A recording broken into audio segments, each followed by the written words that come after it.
Hello everyone and welcome to wings in collaboration with Shunya IAS. Toppers talk की series हर साल हम करते हैं और इस साल भी हमने शुरू की है। I have not looked forward to an interview as much as I have been waiting for this interview. शायद पिछले 2 साल से मैं इमेजिन ज़रूर किया होगा मैंने कि किसी दिन इंटरव्यू होगा और आज फाइनली हुआ है। और इस लिस्ट में सबसे ज़्यादा खुशी मुझे अगर है किसी की सिलेक्शन की तो इन्हीं की है, because in my opinion he was one of the most deserving candidate जो बहुत टाइम से स्ट्रगल कर रहे थे, बट किसी न किसी कारणवश नहीं हो पाया। ऊपर वाले की मर्जी थी या क्या था, डेस्टिनी थी, जो भी था। A person who has already guided a lot of students और जो ऑलरेडी सेलेक्ट करवा चुके हैं कई लोगों को अपने मेंटोरशिप से, who has been actively involve in a lot of teaching, mentorship, evaluation. But कभी कभार शिष्य की जर्नी छोटी होती है और गुरु की जर्नी बड़ी हो जाती है। ऊपर वाले के टेस्ट करने के तरीके हैं। बट आज आपको मैं इंट्रोड्यूस करवाने वाला हूँ एक बहुत ही इंस्पिरेशन स्टोरी से। And we have with us today mister Gursharan Singh. और ये बात मुझे बोलते हुए जितनी खुशी हो रही है, शायद पिछले 4-5 साल में जितने भी टॉपर स्टॉक हमने किए हैं उतना मुझे कभी नहीं हुआ। So welcome Gursharan. Thank you sir, thank you. Finally कैमरे के इस तरफ हम मिल रहे हैं। कैमरे के उस तरफ तो बड़ी बार मिले हैं। Yes sir. और आपकी सक्सेस स्टोरी ऑलरेडी मीडिया में है, कई लोग देख चुके हैं और बहुत इंस्पिरेशनल है। बट हम इस इंटरव्यू में समझेंगे कि हमने कुछ नहीं सुना, हम चाहते हैं कि दोबारा से आप सारी बातें बताएं। Yes sir. और सबसे पहले तो एक बड़ा क्लीशे सवाल पूछूंगा, कैसा लग रहा है? सर मतलब यही बोलूँगा कि इतने साल तक की जर्नी जब ख़त्म हुई तो बस एक हम्बलनेस आई कि लिस्ट के उस पार रहते हुए जो जैसी फीलिंग्स थी उससे बस थोड़ा सा बेटर लगा। अभी तो सर मतलब इनिशियली ये स्टार्ट हुआ है, आगे तो बहुत दूर तक जाना है। ये बस यही है कि चलो जिस चीज़ के लिए मेहनत की, today I am content enough to say कि थैंक गॉड। मतलब उस ऊपर वाले का ही शुक्र कर रहा हूँ कि उसी ने लास्ट में मदद की और हुआ ये क्लिक। अब आप, हमें तो खैर आइडिया है, बट मैं चाहता हूँ कि आप अपनी मुँह ज़ुबानी बताएं कि कब ये स्ट्रगल शुरू हुई थी और फाइनली कितने कोशिशों के बाद। मतलब एक कोशिश तो ऐसी भी थी कि जब आप ऑलमोस्ट पार थे लिस्ट के, बट किसी कारणवश नहीं हो पाया। तो स्टार्टिंग से बताइए, शुरुआत कब हुई, क्या क्या स्ट्रगल देखा। और उससे पहले मैं चाहता हूं कि आप एक आइडिया दे दें लोगों को, आप बेसिकली कहां से हैं, कहां आपकी स्कूलिंग हुई, और इन पर्टिकुलर आपकी मदर का बहुत बड़ा रोल रहा है ऑब्वियसली, उनके बारे में भी बताइए। सर मतलब मेरी जर्नी तो बहुत डिफरेंट, मैं कहूँगा बहुत डिफरेंट रही है। Right from the beginning of my school days, right from my birth even, when I was just 6 months old, my father passed away, and that was very traumatic for my mother because she was only 12th pass। मैं ये बोलूँगा वो 12वीं पास थे बस, और उनके सामने जो रिस्पॉन्सिबिलिटीज़ थी वो बहुत बड़ी थी। मेरी सिस्टर की responsibility, she was just 1.5 year old, I was just 6 months old, और उन्होंने ग्रेजुएशन भी नहीं की हुई थी तब। वहाँ से उन्होंने मेहनत करते हुए स्टार्ट किया था। उन्होंने हर जगह जॉब, मतलब पहले एशिया होटल में थे, उसके बाद उन्होंने स्कूल में स्टार्ट किया बैनन इंटरनेशनल में, और पिछले कुछ टाइम से वो जम्मू संस्कृति स्कूल में जॉब कर रहे हैं। तो उनकी जर्नी मेरे को लगता है वो ज़्यादा बड़ी थी, मेरी जर्नी तो कुछ भी नहीं थी, मैंने तो सिर्फ मेहनत की। बट उन्होंने ये पिछले 30 साल से उन्होंने कभी रुके नहीं हैं, since 1994 when my father passed away. और आज जाके मेरे को लगता है कि अब उनकी जर्नी में कामनेस आएगी, और उनका ही सब कुछ था। मैंने तो जस्ट उनको देख के, उनसे इंस्पिरेशन लेके कि अगर इफ़ शी कैन डू, अगर वो एक विदाउट इवन बीइंग ग्रेजुएट, अगर वो इतने बड़े मतलब ओहदे पे अपने बच्चों को खड़ा कर सकते हैं, तो मेरा तो कुछ उसमें रोल भी नहीं था। बट इनिशियली उन्होंने मतलब स्कूलिंग मैंने नागबनी MHAC नागबनी से की, उसके बाद गुरु हरकृष्ण पब्लिक स्कूल से स्कूलिंग हुई। Then I went into Ranbir high secondary school, because मैं फेंसिंग में बहुत इन्वॉल्व था। मैं फेंसिंग का नेशनल प्लेयर हूँ। फेंसिंग में मैंने मेडल्स जीते हैं, all India inter university medal, federation cup silver medal रहा है, ऑल इंडिया इंटर यूनिवर्सिटी मैं चैम्पियन रहा हूँ 3-4। तो वो एक जो फेंसिंग का स्पोर्ट, मैंने हर साल में 2-2, 3-3 नेशनल्स खेलता था। तो मदर ने जो जहाँ पर खड़ा किया वहाँ पर तो आई कैन नॉट सी कि जिनके मदर फादर दोनों हैं वो भी वहाँ पर नहीं खड़े हो सकते, और उन्होंने सिंगल हैंडेडली हमें उन जगहों पर खड़ा किया है जहाँ पर मतलब I can not see many people right there.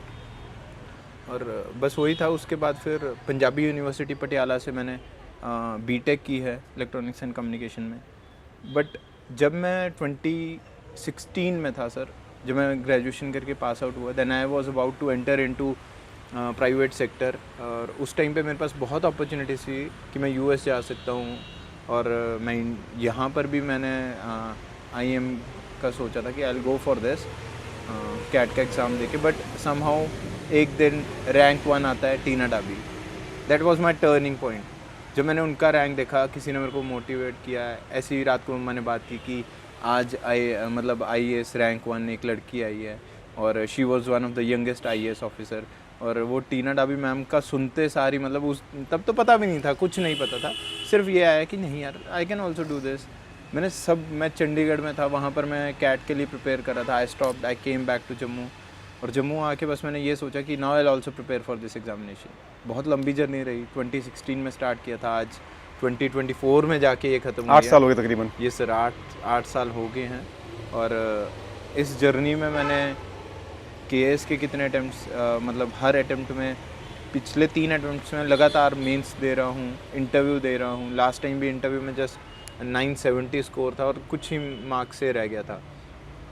और उससे पहले भी यूपीएससी के भी मेंस में मेरा जस्ट 24 मार्क्स का गैप था मेंस में। तो जर्नी तो सर मतलब बहुत डिफरेंट रही है इसमें, मतलब हर चीज़ ट्राई किया। मेरे को ये पता है कि इसके बाद यहाँ तक पहुँचने तक मेरे को ये पता था कि अगर मैं काम कंपोज होके सिर्फ जाऊँगा और उन सारी चीज़ों को अप्लाई करूँगा जितनी मैंने पिछले 7 साल में की हैं, तो I will get something.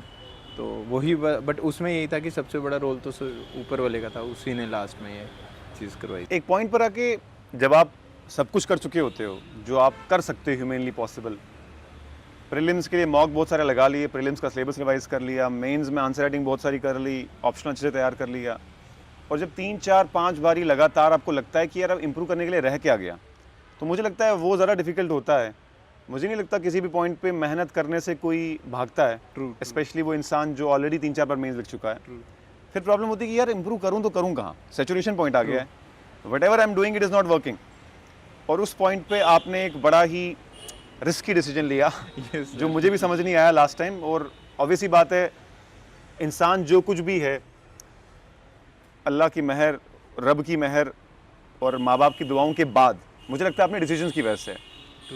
It is less about knowledge, it is less about acumen, aptitude, it is more about किस पॉइंट पे आप क्या डिसीजन लेते हो।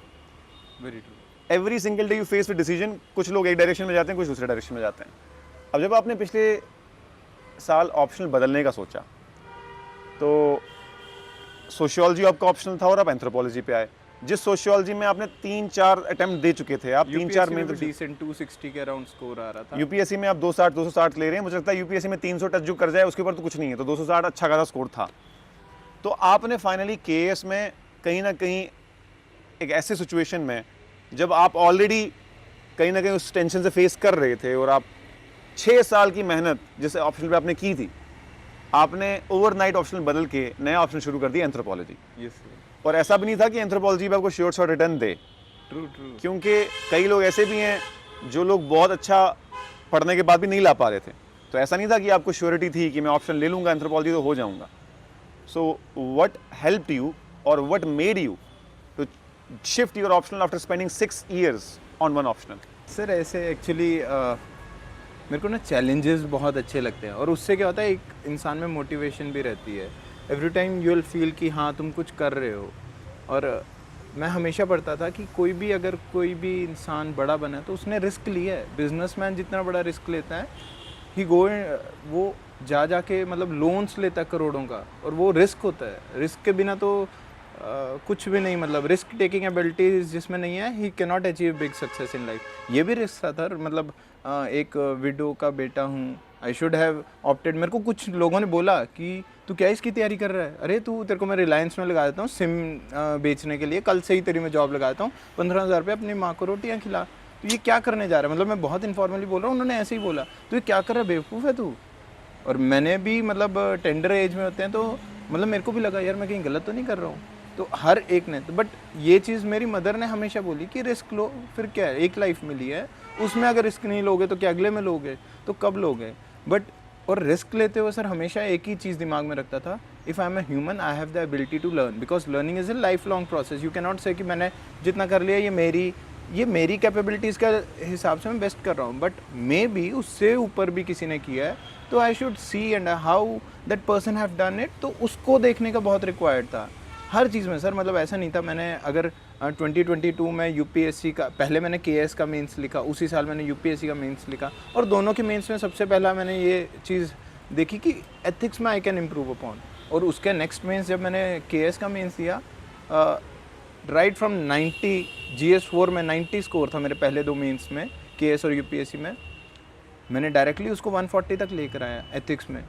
मुझे लगता है 140 वन ऑफ द हाईएस्ट ही है। हाँ सर, मतलब जंप लेना था ना। और जीएस में भी मैंने देखा कि यार how I can improve 10 marks in every subject. और वो हर सब्जेक्ट को इम्प्रूव करने के लिए ऐसा नहीं हो सकता कि हाँ भाई मैंने अपनी कैपेबिलिटीज़ के अकॉर्डिंग बेस्ट किया है, but I can learn from others कि वो कैसे बेस्ट कर रहे हैं। और मेरा हमेशा ये रहता था कि मैं लर्न करता था, उसने अगर एक सब्जेक्ट में अगर अच्छा किया तो कैसे किया है। I have given my self time. और सर जो ऑप्शनल की बात है, मैंने इसीलिए कहा कि मैंने पहले जीएस को कवर कर दूं। जीएस में भी सर मैंने वैसे ही मेहनत की है कि मैं 10-10 नंबर कैसे बढ़ाऊं, मेरे पिछले मेन से कैसे आगे जाऊं, क्योंकि प्रोग्रेसिव रहा हूं हमेशा से। तो ऑप्शनल में सर ये था, मैंने देखा कि I am stagnant in 250, sociology में 250 स्टेगनेंट चल रहा था। उसके बाद मैं जब देखता था कि बाकी कितना स्कोर कर रहे हैं एंथ्रोपोलॉजी में, वो समवेयर अराउंड 300 था। तो पहले मैंने सोचा कि ये क्यों हो रहा है। देन आई वेंट इनटू कि एंथ्रोपोलॉजी में कुछ टेक्निकल पार्ट है विच गिव्स यू स्कोर, और सोशियोलॉजी में डायनेमिक पार्ट है कि हाउ सर्टेन न्यूअर इवेंट्स और social issue have a impact in the society.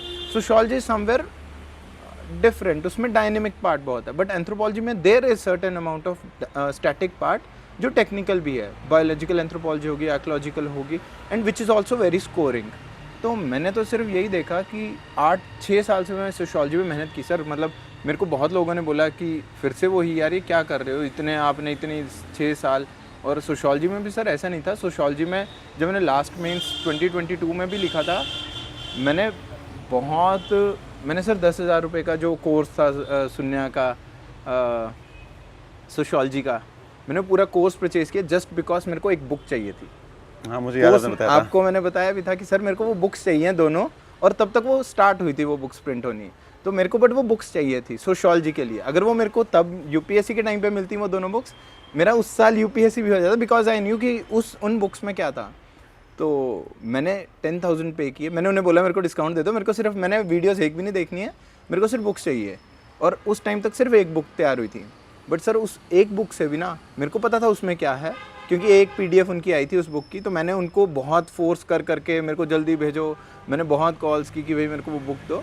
और सोशियोलॉजी में जिस लेवल पे मैं लेके गया था, आई मस्ट से कि अगर मैं दोबारा यूपीएससी में सोशियोलॉजी के साथ लिखता, easily I would have got 300 के आसपास, क्योंकि उस बुक में जो कंटेंट है आई न्यू। और उससे पहले, और वो इतना ईजी वे हो गया ना, जो मेरी 6 साल से मैं कर रहा था, वो उस बुक में बहुत अच्छे से एक ही जगह पर था। आई न्यू, क्योंकि होता है ना सर, मतलब आपको पता होता है आपने जहाँ से मेहनत की है इधर से, अगर आपको कहीं एक जगह पर दिख रही है आप जाओगे उसके लिए। और मैं इतनी मेहनत करने के बाद ऐसा नहीं था, मैंने अपने सारे नोट्स को ऐसे किया, ऐसे, और एक सोर्स को आगे रखा, और उसी सोर्स को मैंने बहुत अच्छे से। बट वो ये हुआ कि मेरे को एक बुक मिली लास्ट ईयर, तो उसमें, बट मैं ये नहीं बोलूँगा, बट उसके बाद भी मेरे को पता था, जब मेरा नहीं हुआ लास्ट ईयर 23 अगस्त को, मैंने एक ही चीज़ सोची कि क्या चीज़ नहीं वर्क की होगी। तो मैंने एक ही चीज़ सोची कि यार एंथ्रोपोलॉजी के साथ जाना चाहिए। एंथ्रोपोलॉजी अगर बुचर भी होगा, अगर मैं वर्स्ट ऑफ द वर्स्ट भी करूँगा, तो भी 250-260 के अराउंड ले आऊँगा, और वो जो मेरे को सोशियोलॉजी भी दे रहा है। और अगर मैंने बेस्ट कर दिया तो मैं बहुत ऊपर तक जाऊँगा, क्योंकि रिस्क टेकिंग एबिलिटी तो उस टाइम पे बनानी थी। करो या मरो वाली सिचुएशन थी सर। मतलब ऑनेस्टली मैं सच बोलूँ कि I was at the situation जहाँ पर manifestation of invisible hard work required था, कि हाँ ये लिस्ट है, लिस्ट में नाम है गुरशरण सिंह, दैट्स इट। और वो मैनिफेस्टेशन जो हार्डवर्क, जो ऐसा नहीं था, मैं इतना स्टूडियस था, मैंने कोई फेस्टिवल पिछले, कोई शादी नहीं, कोई पब्लिक गैदरिंग नहीं अटेंड की, कहीं पर नहीं, अपने लिए जहाँ पर मतलब मेरे को लगता था कि मैं आपके पास कितनी बारी आके मतलब इस चीज़ पे बात की है, आपने भी हमेशा एक ही चीज़ मेरे को बोली है, you are your biggest enemy, just fight with yourself. तो वो मोटिवेशंस के जो पॉइंट थे, मतलब उसमें मैंने एक ही चीज़ देखी कि anthropology can do wonders for me. अगर मैं कुछ नंबर से रहा हूँ, अगर मैं एंथ्रोपोलॉजी के साथ जाऊँगा, despite last year sir 200 seats थी और इस बारी तो सिर्फ 70 सीट्स थी 75 और जनरल की ओनली 35 सीट्स 35 के आते हैं। आसपास, मतलब अगर आप उसमें और थोड़ा हॉरिजॉन्टल रजिस्ट्रेशन देखो तो 30 ही थी, हाँ ट्रू। तो मतलब मतलब 31 तक ही शायद ओपन मेरिट तक है, उसके बाद तो सारा हाँ, कैटेगरी हाँ, शुरू हो गया। तो मेरे को सिर्फ यही था कि और लास्ट ईयर अगर मैं इसमें होता तो मैं एडमिनिस्ट्रेशन में होता। बिल्कुल बिल्कुल। तो बट मेरे को यही था कि I have to do something कि मैं जिसमें सिक्योर हो जाऊं। और मेरे को ये पता था कि ठीक है, अगर मैं बुचर भी हो गया तो क्या, इंटरव्यू कॉल तक तो जाऊंगा ना। और इंटरव्यू कॉल तक जाने के लिए मेरे को ये पता था कि मेरे को 270 तक आना है। तो 270 was not that easy. But anthropology के साथ सर फिर मैंने इतनी इनोवेशंस की ना पिछले 6 महीने में कि मैंने हर एक उस इनोवेशन को किया जिससे मेरे को पता चला कि हाँ, मैंने आज दिन तक किसी को नहीं बोला, मैं हमेशा बोलता था, क्योंकि जब तक रिजल्ट नहीं आता ना तब तक फिर हर कोई बोलता है कि नहीं एंथ्रोपोलॉजी इसके लिए तूने गलत कर दिया। और मैं भी बोलता था हाँ हाँ मैंने गलत कर दिया, बिकॉज जब तक आपका मैनिफेस्टेशन ना हो ना, मैं हर किसी की सुनता था, ये नहीं हर किसी को बोलना, बट मैं हर एक को ये बोलता था कि यार नहीं नहीं मैंने कुछ नहीं किया यार, अभी मैंने कुछ नहीं किया, मैं ऐसे ही देकर आ गया हूँ। बिकॉज वो फिर वही है ना, अगर मैं बोल दूँ नहीं नहीं मैंने बहुत कर लिया। और बट इसमें मैं आपको एक मीम बताना चाहूँगा, जब सॉरी मैं आपको डिस्टर्ब कर रहा हूँ। ये कहते हैं कि अनसक्सेसफुल बंदा कोई चीज़ बोले तो वो फेंक रहा है, हाँ ट्रू। सक्सेसफुल बंदा फेंक भी रहे तो मोटिवेशन बन जाती है। True true true. तो वो बात हम सही बोली कि जब तक हो ना जाए मेरा टेस्टेड एंड ट्राइड फार्मूला मैंने प्रूव नहीं कर दिया कि हाँ देखो मैंने कर लिया क्वालिफाई, तब तक आप कुछ भी बोलोगे लोगों ने आ जाए तो बड़ा फेंक रहा है। हाँ मैं सर लिटरली बोल रहा हूँ कि जब मैं मेंस में बैठा था ना एंथ्रोपोलॉजी के, और उस एग्जामिनेशन हॉल के बाहर मैं रो रहा था, मतलब लिटरली आई वाज क्राइंग।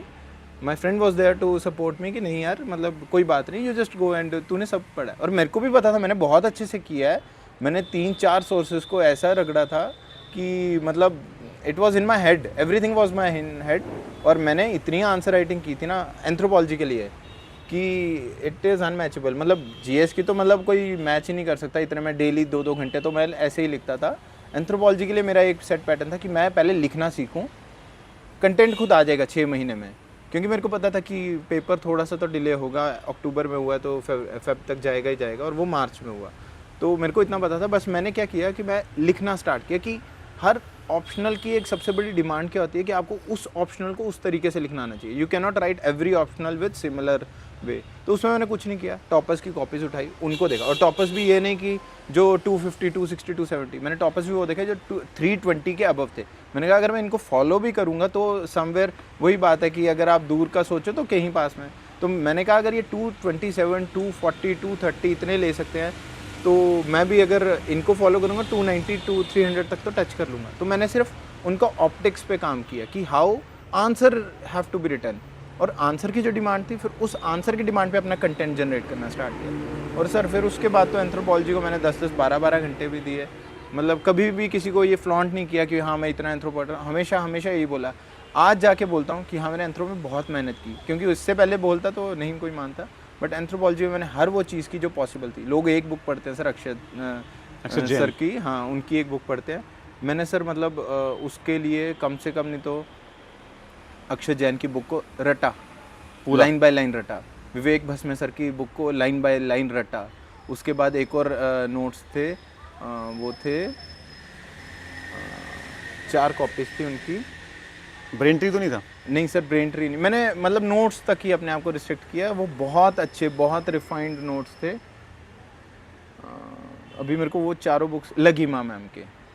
तो ये 3 सोर्सेज को मैंने ऐसे पकड़ा और उसके बाद मैंने एंथ्रोपोलॉजी के टॉपर्स के आंसर्स निकाले। कोई 600-700 आंसर्स थे जो टॉपर्स की मेरे को कॉपीज़ मिली, उसमें 600-700 क्वेश्चन थे। मैंने उन सारे क्वेश्चंस को ना डेली लिखना स्टार्ट कर दिया। 600-700 क्वेश्चंस? हाँ जी सर, सारे लिख दिए आपने? सारे। उसके अलावा ये बुक्स में भी जितने थे ये सब रट लिए थे। मैंने किसी को मतलब ये उस टाइम पे फ्लॉन्ट नहीं किया। और मैं जीएस नहीं कर रहा था ऑनेस्टली, मैं जीएस को सिर्फ लिखने तक कर रहा था और 3 घंटे दिन के देता था। तो आपने वो वाला कर दिया, वो मैनिफेस्टेशन ऑफ वो शेर है ना कि खुद को कर बुलंद इतना कि खुदा हर तकदीर से पहले बंदे से खुद पूछे बता तेरी रजा क्या है। हाँ, अब 700 क्वेश्चन लिख दिए तो पुराने बोला भाई बस कर, दे देता हूँ इस बार तुझे, रैंक कितना लिखेगा।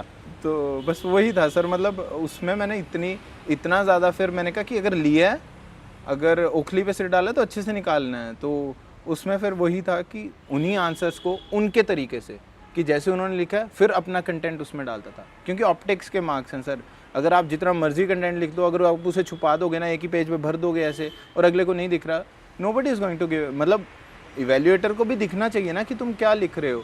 तो ऑप्टिक्स से क्या मतलब है आपका? सर ऑप्टिक्स मतलब हर कोई ऑप्टिक्स नहीं समझेगा, मैं मतलब ये मेरा कीवर्ड है, मैं जिसे ऑप्टिक्स बोलता हूँ, दैट इज प्रेजेंटेशन। आप आंसर कैसा लिख रहे हो ऐसा दिखना चाहिए, आपके पास बहुत कंटेंट। प्रेजेंटेशन ऑफ फैक्ट्स और structure of answer. Structure in the sense की introduction, body conclusion, flowchart diagrams, ये, या फिर किस वे में आप अरेंज कर रहे हो इन्फॉर्मेशन को? किस वे में आप इन्फॉर्मेशन को अरेंज कर रहे हो, वो सिर्फ आपसे एक चीज़ पूछ रहा है। आपके पास उसके सर हम पढ़ते हैं 2000 वर्ड्स, हम 3000 वर्ड्स पढ़ते हैं। At the end of the day आपको 250 वर्ड्स लिखने हैं और उन 250 वर्ड्स में बेस्ट 250 वर्ड्स लिखने हैं। So you should be prepare कि कौन सी चीज़ कहाँ पर आएगी और उसे वहाँ पर कहाँ पर कैसे दिखेगी, और उसे उसी तरीके से वो दिखनी चाहिए। अगर आप जहाँ पर पॉइंट्स में रिक्वायर्ड था अगर आप फ्लो चार्ट बना दोगे वो क्वेश्चन वेस्ट हो गया। बट जहाँ पर कोई चीज़ फ्लो चार्ट में आप बता सकते हो कि वो एडिशनल इन्फॉर्मेशन है, क्योंकि एक क्वेश्चन का ना वो एक डिमांड पूछता है, डिमांड ऑफ द क्वेश्चन एक होती है, बट आपको बताना होता है कि इसकी और इसके साथ कैसे लिंकेजेस हैं, और वो चीज़ को लिंक करने के लिए वो सिर्फ एक कीवर्ड दे देते हैं, उसके बाद लिखो आंसर 2 पेज का।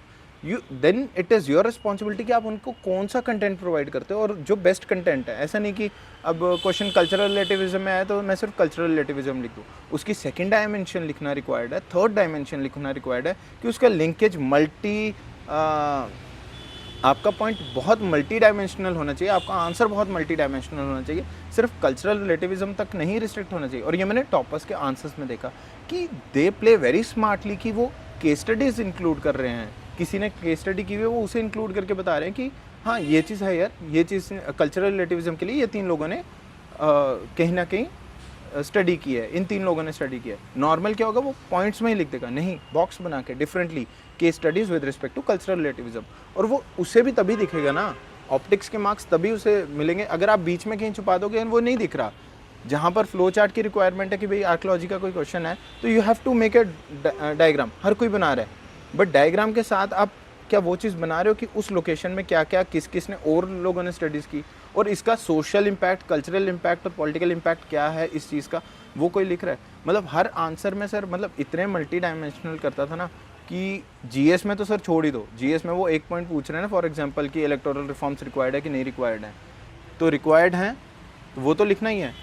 उसके बाद क्या चैलेंजेस हैं नहीं करने में, क्या क्या कमेटी की रिकमेंडेशंस रही, क्या क्या गवर्नमेंट ने स्टेप्स लिए, क्या क्या सुप्रीम कोर्ट जिसे हम कॉमन लॉज बोलते हैं, क्या क्या सुप्रीम कोर्ट की जजमेंट्स रही, ये 2 पेज में सम अप करने के लिए यू नीड प्रैक्टिस, और वो प्रैक्टिस सर आंसर राइटिंग से ही आती है। मतलब कभी भी मेरे को नहीं लगेगा कि विदाउट प्रैक्टिस, वही है सर प्रैक्टिस इसीलिए हम करते हैं कि वो लास्ट में यू स्वेट और you bleed less in war हाँ। If you sweat more in practice. True.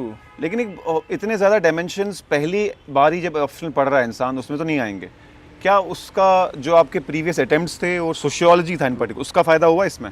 Sir ये तो मैं डायमेंशन एक्सप्लोर करने के लिए एटलीस्ट। ट्रू मैं ये चीज़ को मतलब हमेशा अप्रिशिएट करता हूँ कि सोशियोलॉजी ने मेरे को एक बहुत डिफरेंट वे ऑफ राइटिंग दिया था, बहुत डिफरेंट वे ऑफ राइटिंग, जो आई थिंक मतलब अब पेपर 2 वो इज़ मोर और लेस डायनेमिक एंथ्रोपोलॉजी में, और 60% of the syllabus of sociology is there in anthropology, और 60 में 100% ये बोलूँगा कि 100% of the answer writing skills of my sociology worked in my anthropology, क्योंकि मैं जब देख रहा था कि ये चीज़ डाल रहे हैं वो हम सोशियोलॉजी में थिंकर्स डालते थे, यहाँ पर केस स्टडीज़ के बेसिस पर डालते हैं और उन्हीं केस स्टडीज़ को डिफरेंटली शो करते हैं और करंट में शो करते हैं। For example sir tribal rights की बात थी, तो अगर ट्राइबल राइट्स का क्वेश्चन है कि भाई ट्राइबल्स क्या क्या चैलेंजेस फेस कर रहे हैं, सिर्फ चैलेंजेस लिखने तक नहीं, सॉल्यूशंस अपने देने हैं, सॉल्यूशन गवर्नमेंट ने काका कमेटी की क्या रिकमेंडेशंस रही, और उसके बाद गवर्नमेंट ने क्या स्टेप्स लिए और क्या और स्टेप्स लेने चाहिए। क्वेश्चन वहीं पर सम अप हो गया था, बट उसके बाद उसे कैसे आगे मोटिव लेके जाना था 2 पेज में। और ये ऐसा नहीं कि आप 10-10, 11-11, 15-15 पॉइंट डालो, नहीं, दिखाओ, कम लिखो, दिखाओ, best of the best point ऊपर रखो, पॉइंट्स की सीक्वेंसिंग करो और उसके बाद लिखो। अब एंथ्रोपोलॉजी सर मतलब मैं एक चीज़ और बोलूँगा, it is not that difficult subject sir. अब आप मेरे को देखो, मैंने तो 3 बुक्स 3 सोर्सेज को, इसके बाद भी सर और भी सोर्सेज किए हैं, मतलब जिनको मेरे को लगता है मैंने अपराजिता मैम के सारे वीडियोस को मैं बैक टू बैक देखता था डेली। आर्यन मैम? हाँ जी, उनके वीडियोस को मैं बैक टू बैक देखता था because they are very good, they are literally very good, they are great videos. मतलब मैं खुद उन चीज़ों, मतलब मैंने मैम को भी एक बारी पर्सनली भी टेक्स्ट करके मतलब डाला था कि I have really got something good, और वो चीज़ सर बहुत अच्छे से वर्क की मेरे लिए। मैं उनकी वीडियोस को जब मैं पार्क में जाता, क्योंकि डेली मेरा फिजिकल एक्टिविटीज़, मैं उस वीडियो को डेली देखता था। जो टॉपिक मैंने अगले दिन पढ़ना है मैं पहले उन वीडियोस में से बस क्रक्स ले लेता था, और उन्होंने इतने अच्छे से समझाया कि you need not to worry, और उसके बाद क्या करना, जो जो एक्स्ट्रा पॉइंट्स अपने डालने हैं वो मैं डाल लेता। पेपर 1 के लिए उन्होंने होलिस्टिकली सर पूरा का पूरा पेपर 1 कवर किया। किसी ने भी पढ़ना, मतलब मेरे को नहीं लगता उससे ज़्यादा ईजियर कोई सोर्स हो सकता है। और उसी में था कि मैंने तो बहुत ज़्यादा किया। अगर आप रिस्ट्रिक्ट करो एक बुक के साथ, which is I think Vivek Bhasme sir की बुक मोर देन सफिशिएंट है, वो नहीं करने थे, then go for Laghima Tiwari ma'am's notes. Akshat Jain की मेरे को एक फ्लॉ लगा, अक्षत जैन सर की जो बुक का एक फ्लॉ लगा कि उसमें कंटेंट बहुत कम है। You have to add somewhere, मतलब उनकी बुक में कुछ ऐड कर लो, बट वो नोट्स बहुत अच्छे। लास्ट मिनट में अगर जब मैंने एग्जाम से पहले जाना था कुछ दिन पहले, then I can not read any other source, वो मेरे नोट्स बन गए थे लास्ट के। बट जब आप स्टार्ट कर रहे हो, start with some bulkier thing, और उसमें फिर वो ऐड करते जाओ, जो जो अक्षत सर के नोट्स में आप ऐड कर सकते हो, बस उसमें वो ऐड कर लो, बिकॉज इतने में वो 4-5 लाइन है। बट मेंस लिखने से पहले, क्योंकि एक हिसाब से वो इंडेक्स बन जाता है कि कहाँ कहाँ मुझे जाना है, किस डायरेक्शन में। ट्रू मतलब फाउंडेशन वो है, उस पर बिल्डअप आपको बिल्डिंग करनी पड़ेगी। हाँ ट्रू। बस ये है कि लास्ट के लिए आपके पास इतने शॉर्ट नोट्स होने चाहिए ना। सर मेरा एक पेज था, एक पेज के ऊपर ना 70 पॉइंट लिखे हुए हैं, एक पेज के ऊपर 70 पॉइंट, और वो सारे के सारे जीएस के पॉइंट्स हैं। इंटरनेशनल रिलेशंस का जब पेपर, मतलब IR GS2 का पेपर, जब IR का पेपर था, तो IR के पेपर में इतने पॉइंट्स लिखे हुए ना, उसे बस सेग्रीगेट करना और अपने दिमाग में एक माइंड मैप बनाया हुआ है कि हर कंट्री के साथ कौन कौन सा पॉइंट जाएगा। बट वो सारा का सारा लास्ट मोमेंट से पहले आपने ज़रूर देखना है। मतलब एग्जामिनेशन हॉल एंटर होने से पहले ना कुछ चीज़ें बहुत रिक्वायर्ड हैं जो करनी है, और उसमें आते हैं आपके कि आपने कौन से पॉइंट्स अंदर लेके जाने हैं। क्योंकि लास्ट मिनट में अगर आपने वो चीज़ देख ली है ना, वो एग्जामिनेशन हॉल में एंटर होते सर क्लिक कर जाएगी। अगर आपने छोड़ दी है तो वो रह जाएगी। जैसे फॉर एग्जांपल सर, और ये चीज़ भी सर मैंने किसी और से सीखी थी कि मेरा फ्रेंड है, वो he is an IPS officer in, he is presently in Rajasthan cadre. उसने हमेशा मेरे को ये बोला, पाजी लास्ट के मोमेंट में आपको यू नीड शॉर्ट नोट्स, जो आप ऐसे देखते जाओ, और एग्जामिनेशन हॉल एंटर होने से पहले भी देखो कि आप देखते जाओ, वो पॉइंट्स को बार बार देखते जाओ, ताकि जैसे ही एंटर हो और वैसे ही रिकॉल। 3-4 क्वेश्चन में तो आपको वो मदद करेगा ही करेगा। तो उसी वे में मैंने उसको प्रॉपरली हमेशा से रखा कि शॉर्ट नोट्स बना लिए, उस अक्षत सर की बुक बन गई, और जो जो चीज़ें मैंने विवेक भस्मे सर में से, और या लघिमा तिवारी मैम के नोट्स में से, या प्राजिता मैम के वीडियोस में से जो जो भी चीज़ें उतारनी थी, मैंने उधर उतार ली। और उन लास्ट को, मतलब लास्ट के 4 दिन में, मतलब उन्हीं को क्रैम करता रहा, because GS I was good with, मैं झूठ नहीं बोलूँगा, GS I was very much comfortable with. मैंने इस मेंस में बहुत कम GS की प्रिपरेशन की, because I have already given so much into my GS preparation, तो I went with optional only. अच्छा, एक स्पेशल चीज़ आपने एक और की थी इस बारी, आपने तो एग्जाम से 10 दिन पहले ही पढ़ना शुरू किया था। सर उसके बारे में भी बता दो। मेंस के पहले 10 दिन पहले शुरू करना तो ये बहुत बड़ा ब्लंडर था ये भी एक हिसाब से, लेकिन मुझे लगता है आपने जितनी मेहनत पहले की थी उस हिसाब से आपके वो सबकॉन्शियस में तो था ही। हाँ ट्रू। अब उसको बस बाहर निकालना था। ट्रू। ऑप्शनल भी आपने रगड़ा दे दिया था, वो अलग बात थी कि 18 जनवरी तक मैं दे चुका था, बट उसके बाद मैंने छोड़ दिया था। मेरे को लगा कि अब पेपर तो होना नहीं है। और मेन शायद मार्च एंडिंग में था, मार्च एंडिंग में था, और अप्रैल के कुछ फर्स्ट वीक में। ऐसा हुआ एक्चुअली सर, मेरा लास्ट अटेम्प्ट अभी UPSC का बचा था, तो आई वॉज वेरी मच कन्फ्यूज्ड कि मैं अब KS के साथ नहीं जाऊँगा, because I just want 1 attempt with UPSC, और जिसमें मैंने अब हर चीज़, अगर इतना बड़ा पहाड़ तैयार किया तो एक बार ही साथ में लेके चल जाऊँ। तो मैंने क्या किया, जब इनकी नोटिफिकेशन आई, डेट शीट की, इट वाज 4 मार्च, मैंने तब तक बंद कर दिया हुआ था। मैंने I started with my prelims. आपको तो पता है उस दिन मैंने आपको बोला सर मैं सब बंद कर रहा हूँ, और 4 मार्च को भी जब हमारी बात हुई तो आपने कहा कि why you are not giving this. तो मेरा तो तब प्लान था 18 मार्च 19 मार्च, सब निकल रहे थे, सब बोल रहे थे कि नहीं दे दो, जाके लिख दो। मैं अपना प्रीलिम्स की तैयारी कर रहा था। इवन मेरा हर फ्रेंड, मेरे मदर, मेरे फ्रेंड्स सारे, मतलब मेरे को बहुत फोर्स कर रहे थे, why you are not giving. मैंने कहा कि यार अब मैंने UPSC का अब 2 महीने रह गए हैं, मार्च हो गया, अप्रैल और मई में एग्ज़ाम था, बिकॉज तब तक उन्होंने क्या किया, एग्ज़ाम को पोस्टपोन कर दिया because of election commission of India का जो नोटिफिकेशन आया। तब मैंने कहा यार अब तो मेरे को दिन मिल गया है, अब 20 दिन जो आगे किया है एग्ज़ाम, तो अब now I can go with it. और वो आई थिंक सर वो 10 भी नहीं थे, 4.5 दिन थे। मतलब 18 जनवरी की तिल 4 दिन पहले एग्जाम के आपने कुछ नहीं पढ़ा? नहीं, 4.5 दिन सर। 4.5 दिन पहले।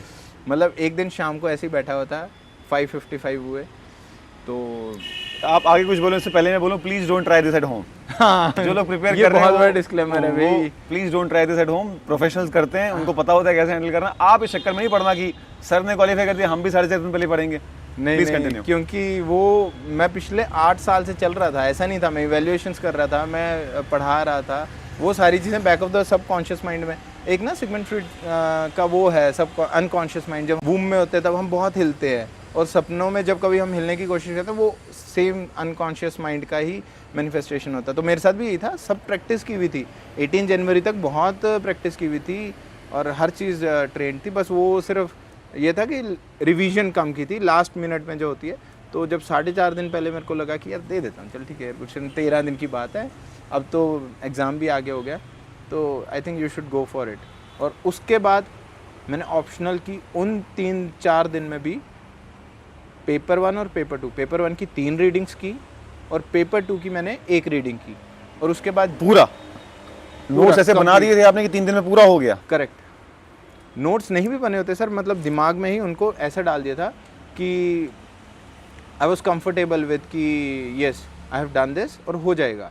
3 दिन में मैंने पहले 2 दिन में तो मैंने 1 रीडिंग पूरी कर दी थी, आज शाम को स्टार्ट किया, अगले दिन 3rd डे मॉर्निंग तक। और इसमें भी सर मतलब ऐसा नहीं कि I have other obligations to, मैंने उनको भी पूरा किया, बट वो डेट 3 दिन में मैंने 3 बारी पेपर 1 की 2.5-3 बारी कर दी थी। और उसके बाद जब जीएस के पेपर भी स्टार्ट हुए तो ऐसा हो रहा था, एक दिन में एक हो रहा था, तो मैं क्या करता था, जो उसमें भी टाइम मिल रहा था उसमें भी ऑप्शनल को रिवाइज कर रहा था, बिकॉज आई न्यू कि जीएस तो आप कर लूँगा, I can manage GS, because I have a very short crisp notes, और उनको बस पेपर जाने से 2-3 घंटे पहले देख लेता था, और सारे के सारे पॉइंट्स, मतलब सर वही होता है ना, आंसर राइटिंग मैंने इतनी की है ना, मतलब आप खुद मतलब अभी आप सोचोगे कि क्या बोल रहा है। 2016 में जब मैंने 2017 में जब स्टार्ट किया था ना सर, तब से मैं पहले दिन से आंसर्स लिख रहा हूँ, जब तंग होना ना आंसर्स लिखना। मैंने एसेज इतने ही वैल्यूएट किया ना, मैंने one of the highest score किया मतलब यूपीएससी के एसेज में, तो मेरे को नहीं लगता 100 पार करना इतना इजी रहा है आज के टाइम पे, और मैंने उसमें मतलब बहुत ऊपर अच्छे से मतलब कंफर्टेबली, और मैं कोई ऐसे भी नहीं लिखता था, मैं सिर्फ वैल्यूएशन करता था इनसाइट्स के लिए, बैंगलोर के लिए। तो इतने ही वैल्यूएशन की हुई थी कि मेरे को पता था कि जो चीज़ मेरे को नहीं अच्छी लगेगी ना पढ़ने में, वो मैं लिखूंगा नहीं। मैं हर एक को यही बोलता हूँ कि पढ़ो, पहले टॉपर्स के आंसर पढ़ो और लिखो, उन्हीं को देख के लिखो चाहे, बट लिखो। और इससे क्या होता है कि आपके माइंड में कहीं ना फिट हो जाता है कि जो चीज़ मेरे को नहीं पढ़ने में अच्छी लगी थी ना इवैल्यूएशन करते, वो मैं भी नहीं लिखूंगा, और वही चीज़ मेरे को हमेशा स्टॉप करती थी। सर मैंने यूपीएससी में भी जब हाईएस्ट स्कोर किया ना, तब भी मैंने कोई ऐसे नहीं लिखा था, ऑनेस्टली सर मैंने कोई ऐसे नहीं लिखा था। एक दिन पहले बैठ के दोबारा से आराम से अपने आप को सोचा, वही एग्जाम्पल्स क्रैम की और वैसे ही जाके लिख दिया। और लिटरली सर आज की डेट पे मतलब अगर आपको तो पता है 85 95 इतना स्कोर चल रहा है एसए का, एंड उस साल भी मेरे को 116 स्कोर मिला था यूपीएससी में भी, एसए में भी, तो which is pretty much decent score. आज के टाइम पे 85 के आसपास बैठे हैं, बट वही था कि इवैल्यूएशन इतनी की थी कि पता था कि भाई हाँ ऐसे करना है, तो वो सारी चीज़ें बैक ऑफ द माइंड में पता थी कि ऐसे हो जाएगा, जीएस 1 2 3 4 ऐसे हो जाएगा। और उनकी आंसर राइटिंग इतनी की हुई थी कि सर उसमें तो मतलब मैं बोलूँगा कि हज़ारों के हिसाब से मैंने सुनिया की टेस्ट सीरीज़ भी लिखी थी पूरी इसी साल। आपको तो सारी इवैल्यूएशंस करवाई थी, हर चीज़, मतलब ऐसा नहीं कि मैं नहीं लिखता था, मैंने सारा कुछ लिखा। टेस्ट मैं ज़रूर लिखता था, मेंस के आंसर राइटिंग पे मैंने बहुत फोर्स रखा कि डेली, और मैं ऐसे करता था, टॉपर की कॉपी उठाता था और उन्हीं के क्वेश्चंस पहले लिखता था, अपने को उनके साथ इवैल्यूएट करता था। I become evaluator when I am evaluating my copy, और उसी टाइम पे देखता था कि उसने क्या लिखा, तूने ये चीज़ नहीं लिखी, ये ऐड करी, और वो कहीं ना कहीं सर हेल्प करती है। अब छोटा सा क्वेश्चन मैनग्रूव्स का, कहीं मैंने टॉपर्स का लिखा होगा, पेपर में डायरेक्टली आया, 15 पॉइंट लिख दिए। ये मैंने बात देखी, आपने फीडबैक बहुत लिया है, फीडबैक लूप लगा के रखा आपने सर। आपके पास तो मतलब भागता हूँ, मतलब आपको पता ही है कि मैं फीडबैक के लिए बहुत भागता हूँ, अपने साथ भी, और अगर मेरे को कोई और भी बता रहा है, मैं कभी नहीं जज करता कि शायद ये अरे इसको क्या आता होगा। सर आपको कोई भी आपको कुछ ये बात सही है, बड़ी बात मैं व्यूअर्स को भी बताना चाहूँ कि एक पॉइंट पे आके मैं गुरशन को बोलता कि हम तो क्या ही सिखा सकते हैं, मतलब there is nothing left, you know everything. तो you already knew everything, but still you are humble enough every time कि यार एक और शख्स हैं, आप पता नहीं मिले हो, उनसे नहीं मिले हो, अमित खजूरिया से मिले हो आप? नहीं sir. Amit Khajuria sir rank 91 थे या क्या थे 2021 में, हमारे फैकल्टी भी रहे हैं। उनका भी यही था, उनका था कि I don't know any person, क्योंकि वो 2013 से शुरू किया था प्रिपरेशन करना उन्होंने, एंड उनकी आदत है, वो इंफॉर्मेशन कंजम्पशन उनकी बहुत ज़्यादा है, मतलब सिर्फ इस एग्ज़ाम के रिलेटेड नहीं, उनको कोई भी बुक पकड़ा दो, कोई भी चीज़ पकड़ा दो। बायोलॉजी वो पढ़ाया करते थे नीट जी स्टूडेंट्स को, यूपीएससी में वो एंथ्रोपोलॉजी भी पढ़ाते थे, एथिक्स भी पढ़ाते थे, इकोनॉमी भी पढ़ाते थे, नौकरी भी करते थे। मेंटोरशिप भी करते थे, तो उनका था कि वो इन्फॉर्मेशन कंजप्शन का बहुत ज़्यादा था, तो कभी भी कोई बात होती थी उनसे तो हम पूछते थे सर कि उनको सुन के लग जाता था कि इनको बहुत नॉलेज है अदर, लेकिन फिर भी कभी मैं बोलूँ ना सर मैंने ये चीज़ पढ़ी है, ये बताना ज़रा क्या पढ़ा आपने, मतलब ऐसा नहीं कि वो हाँ true literally he was curious कि मुझे पता चलती यार। हाँ ट्रू। तो उनका भी यही था और मुझे लगता है आपका भी यही है सर, यही मतलब कभी भी फीडबैक के लिए ना, मतलब ऐसे मैं हमेशा आपने कभी सोचा ही नहीं कि यार मुझे तो आता है, मुझे क्या सुनना है इसके बारे में? कभी नहीं। मैं हमेशा इस चीज़ में ग्राउंडेड रहा हूँ कि मेरे को कहीं से भी कुछ भी सीखने को मिल सकता है और किसी से भी मिल सकता है सर, किसी से भी मिल सकता है। ऐसा नहीं है कि मैंने इतने साल प्रिपरेशन कर लिया। मैं आज भी बोलूँगा, मैं हर एक को बहुत अच्छे से बोलता हूँ कि यार तुम्हें मेरे से ज़्यादा आता है। स्टिल आफ्टर डूइंग दिस, मतलब इतना एंथ्रोपोलॉजी पढ़ने के बाद मैं हर एक को बोलता है यार तुम्हें मेरे से बहुत ज़्यादा अच्छा आता है। बिकॉज जब तक मैनिफेस्टेशन ऑफ इनविजिबल नहीं होगा, till that point you can not claim कि नहीं मेरे को बहुत आता है। और आज भी मैं नहीं क्लेम करूँगा कि मेरे को बहुत एंथ्रोपोलॉजी आती है। मेरे से बहुत बड़े बड़े दिग्गज बैठे हैं सर एंथ्रोपोलॉजी में, बट वही था कि उसको इतने अच्छे तरीके से इतने टाइम में कर दिया था ना, बस वो 3-4 दिन में मैंने कंटिन्यूसली उस लूप में रखा। पेपर्स के टाइम पे भी शाम को बैठ जाता था, शाम से शुरू करनी एंथ्रोपोलॉजी को, रात के 9-10 बजे तक करना, फिर रात को 2 बजे उठ जाना। क्योंकि मैं हमेशा बोलता हूँ 6 महीने पहले तलवार चलाने का फ़ायदा नहीं है जंग से, और उस टाइम पे अपनी पीक दिखाने का कोई फ़ायदा नहीं है। जब जंग है उस टाइम पे आपकी बॉडी को इतना आपका साथ देना ना, then you have to bleed, literally you have to bleed before examinations. तब आप 3 घंटे सो के भी आपकी बॉडी में इतनी ताकत होनी चाहिए कि उस चीज़ को सस्टेन कर सको। 10 दिन आप कैफीन के डोज अगर ले रहे हो, then your body should sustain it. इसीलिए मैं कंटिन्यूसली वर्कआउट डेली, 1 घंटा में रनिंग डेली करता था, जो मर्जी हो जाए जब तक एग्जाम नहीं आए। बट चाहे लो फेज हो, हाई फेज हो, परेशानी हो, एवरी टाइम फिजिकल वर्कआउट मेरा डेली रहता था। 5 से 6 मैंने डेली पार्क में जाना, और पार्क भी मैंने ऐसा चूज़ किया था जहाँ पर मेरे को सच में मोटिवेशन मिलती थी। I used to go to Gandhinagar park. वहाँ पर सारे ना जितने भी गवर्नमेंट क्वार्टर्स, जितने भी IAS ऑफिसर्स के क्वार्टर्स हैं, आगे पीछे शाम को 5 बजे के बाद ना वहाँ पर कार्स आनी शुरू हो जाती हैं। सारे ऑफिसर्स वापस आने लग जाते हैं, जितने भी ऑफिसर्स हैं उस पार्क के जस्ट मतलब उसके सामने। आज मतलब इसके बाद शायद वहाँ पर भी रश बढ़े, बट मैं डेली वहाँ पर जाके 1 घंटा रनिंग वॉक डेली करता था, और अपनी बॉडी को इतना स्ट्रेंथ देता था कि अगर मेरे को एक्सट्रीम टाइम पे ज़्यादा भी करना पड़े सस्टेन, तो मेरी बॉडी करे। और वही चीज़ वर्क करती है। तब 3-3 घंटे जाग के भी बॉडी फिर आपको हेल्प करती है कि ठीक है। और वो कितने दिन तक कर रहा है वो आपको देखना है। उसके लिए प्रिपरेशन, फिजिकल प्रिपरेशन बहुत ज़्यादा रिक्वायर्ड है एट द एंड। क्योंकि अगर आप एट द एंड, जब लास्ट के कुछ दिन है, जैसे प्रीलिम्स पास है, तो इस टाइम पे आपको पीक निकालनी है। इस टाइम पे अगर आप बोलो कि आप 5-6 घंटे 7 घंटे पढ़ रहे हो, दिस इज़ नॉट एक्सेप्टेबल। हाँ, अगर आप 6 महीने पहले बोल रहे हो, 7 महीने पहले बोल रहे हो कि आप 5-6 घंटे पढ़ रहे हो, 6-7 घंटे घूम फिर रहे हो, इट्स ओके। कंटिन्यूसली डेली ऐसा होना चाहिए कि 6-7 घंटे पढ़ लिए और ठीक है, उसके बाद करो एंजॉय। बट जब एग्जामिनेशन सिर पे है, then you have to study for 16-17 hours. मतलब ऐसा है कि मैं एक महीना तो सुबह 7 बजे शुरू करता था, रात को 12 बजे ही ख़त्म करता था। और 12 से 1, 7 बजे इसलिए बोला मैं सिर्फ 6 घंटे सोता था। 12 से 1 घंटा डेली मैंने यूट्यूब चलाना ही चलाना, चाहे वो एग्ज़ाम से 1 दिन पहले हो। पहले मैं PUBG खेलता था, फिर मेरे को लगा इसकी एडिक्शन ज़्यादा है, देन आई वेंट इनटू कि मैं व्लॉग्स देखता था या कोई मूवी देखनी। साउथ इंडियन मूवीज़ तो मैंने सर सारी देखी हैं, सारी, वो बैक टू बैक 1 घंटे। हर कोई बोलता है that was your little window of enjoyment. हाँ, बिकॉज रिवॉर्ड करना भी रिक्वायर्ड है। अगर मैं अगर बर्न आउट हो गया तो then I can not perform next day. मैं अपने आप को रिलैक्स करने के लिए 11-12 बजे तक बेड पे जाके पूरा 1 घंटा देखना, और 1 घंटे तक फिर वो लास्ट में, क्योंकि आपका ऐसे होता है अगर आप बिना कुछ देखे सो जाओगे ना और अपने आप को बोलोगे नहीं I will sacrifice my self, sir वो सेक्रीफाइस सिर्फ 1 दिन के लिए होगा, वो बार बार नहीं होगा। सेक्रीफाइस अगर आपको करना है लॉन्ग टर्म में, तो आपको अपने आप को रिवॉर्ड भी बहुत अच्छे से करना है। तो रात को 12 से 1 डेली जो मर्जी हो जाए जागना, और उस टाइम पे फिर अपना अच्छे से यूट्यूब देखना, अपने आप को सेटिस्फाई करना। हाँ देख लिया, वो 1:30 के सर 1 से 1:30 भी होता था, और कभी कभी 2 भी होता था, बट स्टिल सुबह 7 मतलब 7। Discipline was every time there, because motivation will last only for 1 day. Sir मैं आपके पास आऊँगा, आज मोटिवेशन लूँगा, आज देखेंगे ये सब, आज 1 या 2 दिन की मोटिवेशन होगी। डिसिप्लिन जो है सर वो यही एग्ज़ाम को क्रैक करने का बेसिक फंडामेंटल है।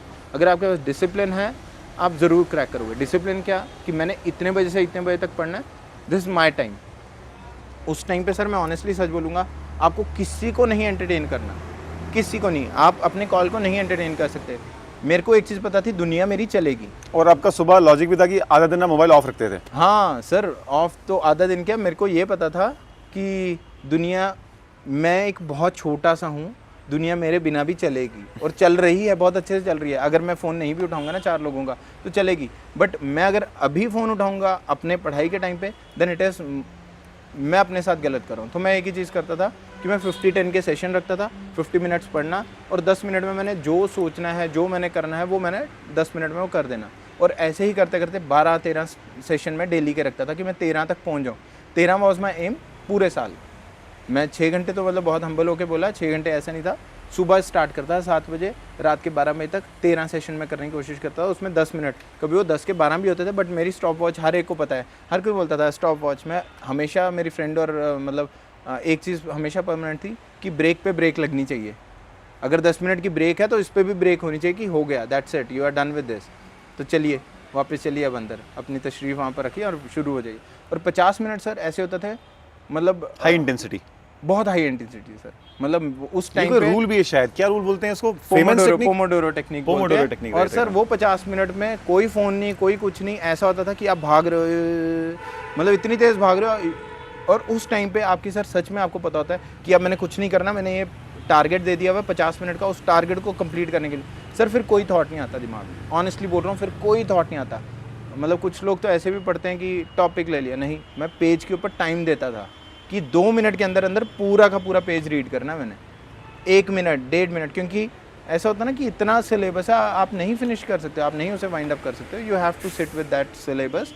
आपको उस टेक्निक में 50 मिनट स्टार्ट हो गए तो बस ना किसी को देखना, ना कहीं देखना, अपने बुक्स की तरफ नीचे, और 50 मिनट हर पेज के ऊपर भी टाइम कि मैंने इस पेज पे कितना। स्टॉप वॉच जो सामने चलती थी मेरी, आज भी मैं साथ में लेके चलता था। लोग सारे लाइब्रेरी में बोलते थे ये स्टॉप वॉच क्या करनी है, इतना अपने आप को थोड़ा तसिया देना। बट आज वो तसिया लिटरली वो हुआ, मतलब ख़त्म हुआ। बट वो स्टॉप वॉच 50 मिनट कहीं नहीं देखना, कोई फ़ोन नहीं, कोई कुछ नहीं, वो स्विच ऑफ रहेगा फ़ोन। और उसके बाद फिर मैं 4-5 घंटे के बाद ही ऑन करता है, क्योंकि मेरे को पता अगर मैं 10 मिनट में ऑन किया तो आ जाएगा। और अगर किसी की कॉल भी आ रही है तो मेरे बिना बहुत अच्छे से दुनिया चल रही है, नहीं रुकेगी, बट मेरी दुनिया रुक जाएगी अगर मैं एग्ज़ाम नहीं क्लियर करूँगा। तो ये मोटिवेशन सर, मतलब अपने आप को ना इतना, क्योंकि स्पोर्ट्समैन था सर, मतलब भागना दौड़ना ये सारा कुछ अंदर था। और परजर्वेरेंस तो सर, मतलब मैं हर एक को बोलूँगा कि you didn't came this far just to come this far. हर टाइम सर ये मैंने सामने लगाया हुआ था कि ऐसे तो आया नहीं ना, और इतना दूर चल रही है for the hack of it. हाँ, तो अब यहाँ से तो पीछे मुड़ने का सवाल नहीं बनता। यहाँ तक आ गया, आगे भी जाएंगे, बस उसी डायरेक्शन में चलते रहो। लो सर, बहुत लो टाइम भी आया, आपको सब पता है। मतलब यू हैव सीन मी कि मैं कैसे उस टाइम पे कितना हाइपर होके, एनजाइटी, हर चीज़ आई सर। मैं अप्रिशिएट करता हूँ और ह्यूमन बीइंग हूँ, और उससे चैलेंज, मतलब उससे लड़ने की भी क्षमता थी। ऐसा नहीं मैं बोलूँगा कि बहुत ईजी था, मैं एंजॉय कर रहा था, नहीं सर। मतलब इतनी एनजाइटी, इतने पैनिक्स, इतने लो मोमेंट्स भी लाइफ में देखे ना कि नहीं, आई हैव टू डू। और उस टाइम पे 50 मिनट पे कुछ नहीं आता था, वो 10 मिनट में सब आता था। 10 मिनट में ऐसे खड़े होकर रोता था कि यार क्या। बट जैसे ही वो 8-9 होने ना, चलो भागो, जल्दी भागो, वॉशरूम जाना और वापस अपनी सीट पे। वो हर एक को पता है कि इसका 50 हो गए हैं, इसके 10 हो गए, ये 10 के बाद नहीं रुकेगा। अगर रुक गया तो 1-2 मिनट के बाद घड़ी देखता रहेगा और अगला बंदा भी फिर। तो जैसे ही 10 हो गए, ब्रेक को ब्रेक लगी, भागो अपनी सीट पे। ऐसे 13 सेशन होते थे आपके, ऑलमोस्ट 12 से 13 सेशन दिन के, मतलब 50 minute 10 minute break, 50 minute 10 minute break, हाँ। So on and so forth. Lunch से पहले 5 हो गए, लंच के बाद 3 हो गए, उसके बाद 5 से 7 ब्रेक लेने के बाद 7 बजे के बाद दोबारा स्टार्ट करता रात को 12 बजे तक। तो इनको और बढ़ाता था जब रात को जैसे पेपर एग्ज़ाम पास आ गया तो सुबह 5 बजे स्टार्ट कर देता था, 5 से 7 भी, और 7 से 8 में तैयार होके अपना रेडी होके वापस जाना। और जब बहुत एक्सट्रीम आ गया तो वो 5 से 7 भी डिलीट हो जाता था, क्योंकि वो फिर फिज़िकल एक्टिविटीज़ मतलब कम करनी ही पड़ती हैं। तो 2 घंटे का वो डिनर और गुरुद्वारा, क्योंकि गुरुद्वारे में डेली जाता था। ऑनेस्टली मैं हर एक को बोलूँगा, you should go to some place where you get peace. मेरे को गुरुद्वारे में पीस मिलती थी, और एक ही गुरुद्वारे में मिलती थी। सब गुरुद्वारे में सर सेम गुरु ग्रंथ साहिब है, बट जहाँ से मैंने शुरू किया था ना, पहली बारी जहाँ पर आके अरदास की थी, मैं डेली वहाँ पर आता था, बोलता था कि किसी दिन तो ये ख़त्म होगा। मैं डेली आके वहाँ पर 10 मिनट बैठता था, 5 मिनट बैठता था, और अपने आप को बताता था दैट इज़ मस्ट, आप जाओ। क्योंकि sir instead of going to any other place, और कहीं और जाने से बेटर ये है कि आप वहाँ जाओ जहाँ पर आपको पीस मिले। रनिंग से मेरे को ये मोटिवेशन और पीस मिलती, फिजिकल एक्टिविटी होती थी, आगे अपने सारे ऑफिसर्स देखता है, जब वो आते थे ना सर, मतलब वो उतरते थे कैसे, वो ऑफिसर्स मतलब आ रहे हैं, वो मोटिवेशन देते थे, और वो डिसिप्लिन में रखता था फिर मैं उन्हें। और डिसिप्लिन 50-10 का रहता ही था। और बाद में गुरुद्वारे से जाने के बाद डिनर करके directly I will jump into my studies. और उसके बाद तो सर मतलब बैठ जाना है, मतलब 7 बजे से लेकर रात के 12 बजे तक 5 सेशन करने ही करने हैं। तो ठीक है हो जाता था, 5 सुबह 5 दिन और 3 दिन में होते थे, 2 से 5 करता था। जब मैं 5 बजे उठा के लाइब्रेरी से निकलता था ना, एवरीबॉडी यूज्ड टू थिंक यार क्यों, मतलब इतनी जल्दी क्यों जा रहे हो, बट मेरे को पता होता था अभी मेरा बहुत crucial part of the day बचा है, तो मैं इसलिए वहाँ से भागता था रनिंग वगैरह करके, और हर जगह पर भागता था कि भागना एक इंसान की फितरत है वो। और जो बाकी शाम के सेशन आप घर पे करते थे? हाँ, लाइब्रेरी 5 बजे तक? हाँ, लाइब्रेरी 5 बजे तक, 7 बजे से लेकर रात के 12।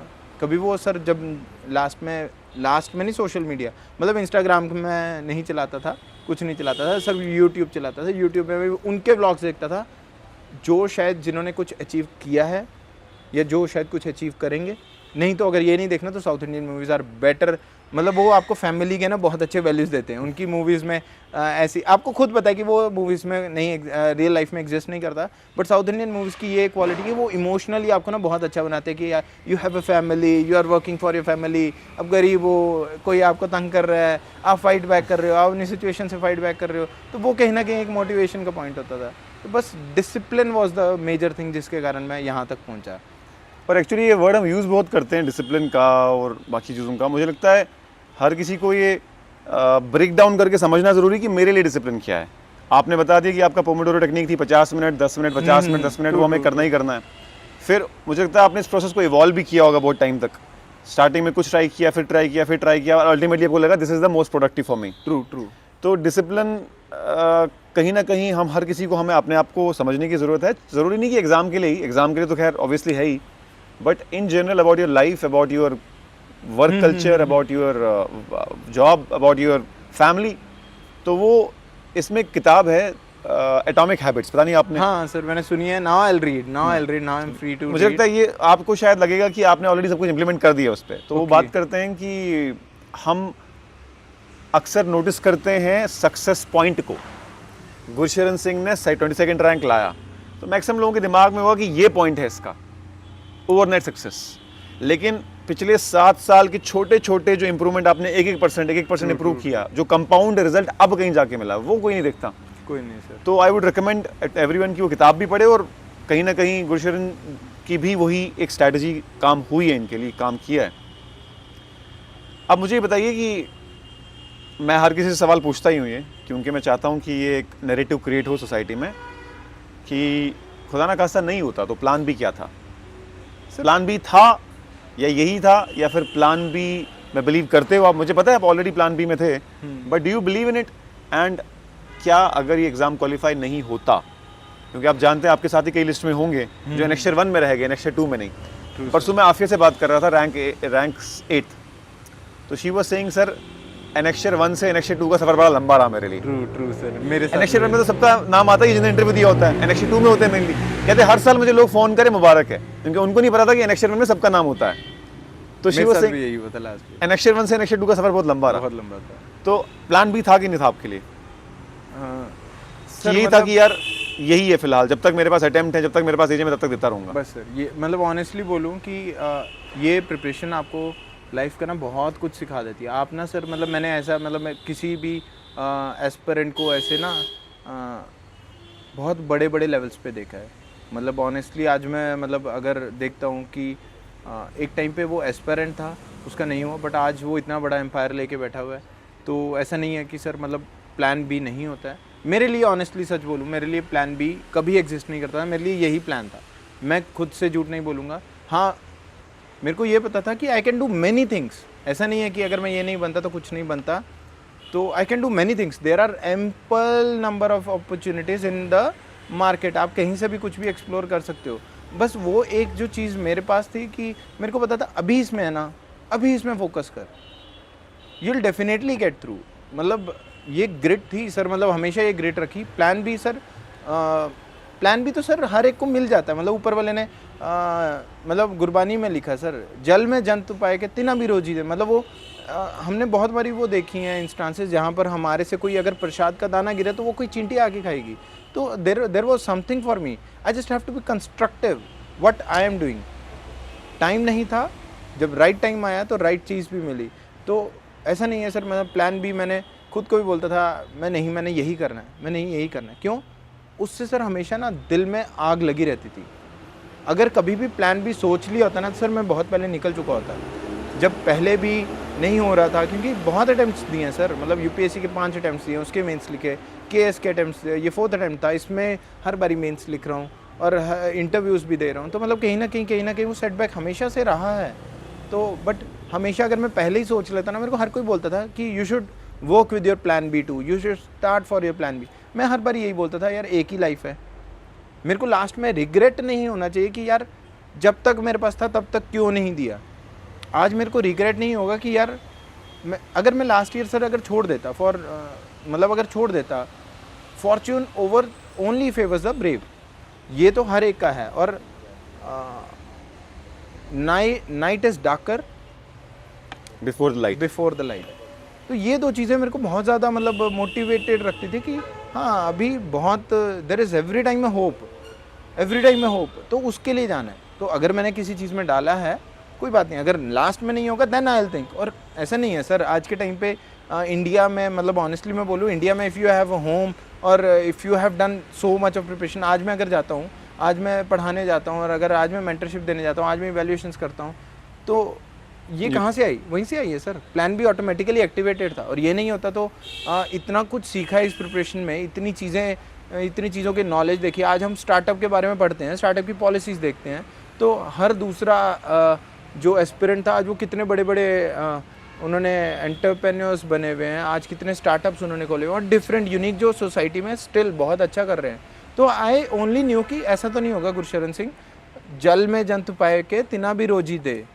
और एक और वो हमेशा याद रखता था, नानक चिंता मत करो चिंता तिसी है। उसको मेरी टेंशन है क्योंकि मैं उसका ही बच्चा हूँ ना, उसी ने अपना पार्ट मेरे को भेजा है और मैं अपनी सिर्फ ड्यूटीज़ अपने अच्छे से करूँ, जो ड्यूटीज़ मेरे पे मिली हैं और मेरे को ये प्रिपरेशन की ड्यूटी मिली है। I should be truthful to this preparation. मेरे को अकाउंटेबल होना है कि मैं अच्छे से कर रहा हूँ कि नहीं कर रहा हूँ। अगर मैं नहीं कर रहा हूँ, मैं सर मतलब मैं ऑनेस्टली बोलूँगा कोई दिवाली नहीं मनाई इतने साल, क्योंकि हमेशा ये बोलता था तूने गलत, मतलब ट्रुथफुल रहना है इस प्रिपरेशन के लिए कि at the end of the day तू ये तो बोल सके कि मैं ट्रुथफुल था, मेरी डेस्टिनी में नहीं था, मैंने कभी इसके साथ खुददारी नहीं की, मैंने कभी गलत नहीं किया, मैंने इनजस्टिस नहीं किया कि मैंने प्रिपरेशन नहीं की, मैंने हमेशा प्रिपरेशन की और मैंने वैसे ही प्रिपरेशन की जैसी रिक्वायर्ड थी और उसी प्रिपरेशन को करते करते मैं यहाँ तक पहुँचा हूँ। और उसी में मैं हमेशा ये plan B plan A sir कुछ नहीं, एक चीज़ में डाला है, करेंगे नहीं होगा फिर सोचेंगे। और ऐसी बहुत सर मतलब मेरे को लगता है कि इतनी अपॉर्चुनिटीज़ है ना, अगर आप अपने आगे पीछे देखो, जस्ट वो बाहर निकलने की देर होती है। मैं एक बार ही बाहर निकला और मेरे को फिर दिखा, आज मैं एथिक्स पढ़ाता हूँ, करंट अफेयर्स पढ़ाता हूँ, इंटरनेशनल रिलेशंस पढ़ाता हूँ और जीएस में तो मैं बोलता हूँ जीएस में मेरे को खड़ा कर दो और बस बोल दो कि 24 घंटे में ख़त्म करना है जीएस का 1 2 3 4 कर दूंगा, 48 घंटे में करना है कर दूंगा। तो वो चीज़ करने के लिए मेरे को ये पता था कि ठीक है यार ये कुछ है, ऐसा कुछ कर सकता हूँ, ये नहीं करूँगा कुछ और कर लूँगा, बट करूँगा अच्छा हो जाएगा। तो अभी के लिए जस्ट स्टिक टू दिस। तो बस यही एक मोटिवेशन का पॉइंट था मेरे लिए। तो मुझे लगता है अगर बस आपके पास दिमाग में होना चाहिए कि कर लूँगा कुछ और भी यार, हाँ बस ये प्लान भी है कि फ़िलहाल यही है। हाँ ये करेक्ट, ये प्लान भी था कि कुछ और कर लूँगा, ये नहीं था कि यही करना है, ये नहीं होगा तो कुछ नहीं होगा लाइफ में, ऐसा कभी नहीं था। मैं ऑनेस्टली सच बोलूँ क्योंकि मेरे को मेरे सीनियर्स भी, मेरे जो एक बहुत अच्छे फ्रेंड है शशांक पादा सर, मतलब वो हमेशा एक ही चीज़ बोलते थे, Gursharan you are constructive person, you are not destructive, you are constructive, you will do great in your life. It's just that कि तूने घुटनों के बल नहीं चलना, गिरते हैं शहसवारी में दाने जग में, वो तिल फिर क्या चले जो घुटनों के बल चले। तो उनका हमेशा से ये रहता था कि तू कंस्ट्रक्टिव है, तू लाइफ में बहुत वंडर्स करेगा अगर तू यहाँ पर नहीं करेगा। मेरे मम्मा के जो चेयरमैन हैं उनका हमेशा, मतलब हरप्रीत सर जम्मू संस्कृति स्कूल के हैं, उनका हमेशा एक यही बात, मतलब मेरे को ना वही सपोर्ट सिस्टम सर बहुत था मोटिवेशन का, कि वो हमेशा ये बात बोलते थे कि तू अगर ये नहीं करेगा ना तो लाइफ में बहुत अच्छा करेगा। वो सर हमेशा, मतलब हरप्रीत सर हमेशा ये बोलते थे कि तू अगर ये नहीं करेगा बहुत अच्छा करेगा, बट तू अभी के लिए ये कर, ये नहीं होगा तो तू बहुत अच्छा करेगा बट अभी के लिए ये कर।